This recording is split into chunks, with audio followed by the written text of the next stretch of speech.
what brainwave patterns is it best to have when doing your affirmations? So there are 4 main brainwave patterns that people will go to on a day-to-day basis. There's beta, alpha, theta, delta. We'll call it BAT, B-A-T-D, BAT, D. So beta, alpha, theta, delta. Beta brainwaves are when you are in a very active state, like if you're at work and you're stressed or you're thinking a lot, your mind is very active. It could be in a beta brainwave state. Sometimes there's low beta when you're a little more calm. Sometimes there's high beta when you're very, very stressed. And they've measured this. They were able to measure your brainwave states.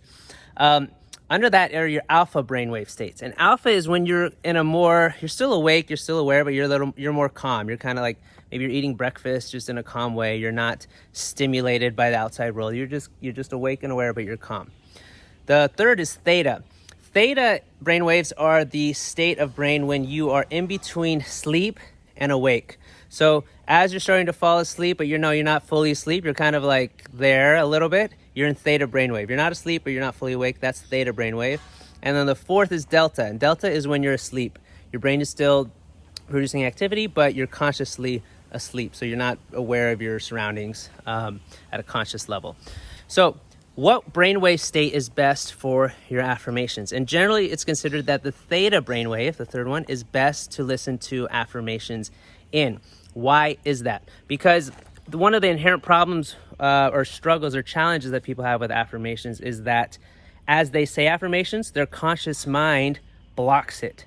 If you say something that you've believed for years and you say something that's the opposite, even though you know it's more beneficial, but it's the opposite, your subconscious mind is going to block it. It's going to kick it back out. So it's going to chop it out. So, for example, one of the examples I give, if you grew up believing you're dumb, right? You're just not a smart person. And then someone comes along and tells you, hey, you're really smart. You're going to be like, your mind is going to be like, it's going to dismiss it. No, I'm not. No. It's going to block it. And that's just how the human mind works. Its main goal is to survive, protect the body, but also protect the identity of the person. So even if new ideas or beliefs that could come in which be more beneficial to us, our mind is not about being beneficial. It's about surviving and protecting the identity that we have built for ourselves. So when you're in beta brainwave state, right? Like let's say you're hyper stressed out at work or whatever, and someone says, hey, you're so smart. You're not really going to like take that in and accept it, right? Same with alpha brainwave state, because you're aware. Someone says you're smart, but you really believe you're not. You're going to block it out. You're like, no. Let me think of all the things that have happened in my life that show that I'm not smart, because that's more believable than me being smart.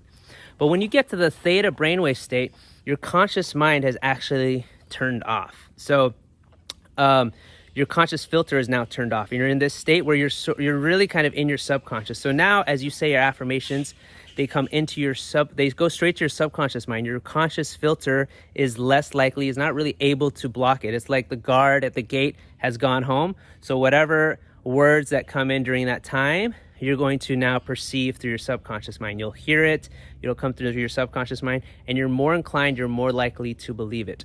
That's why in the theta brainwave state, it's usually best to do your affirmations. So this means when you're in meditation, you kind of go into deep meditation.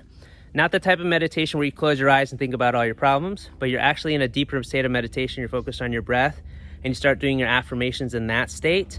It's going to go into your subconscious mind more powerfully.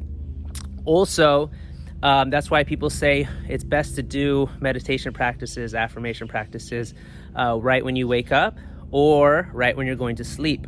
Because as you wake up, you've woken from delta, you're coming into alpha, but you're still kind of like half awake. You're not really sure what's going on. You're still in the theta brainwave state.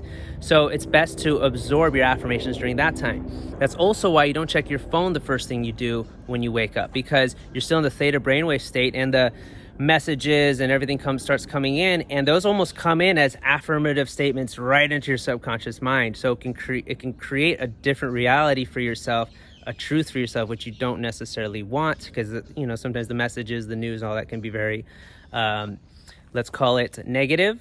And you don't want to be programming your subconscious mind for negative belief patterns, negative things like that. So and the same thing when you go to sleep. When you're like about to go to sleep, you're starting to wind down, you start to calm down, and you read your affirmations, and you start to go into theta, or you listen to your affirmations, however you want to do it. And you start to go into theta, and then it's easier to program into your subconscious mind. There's another reason for why it's good to do it before you sleep. I'll explain that in a different video.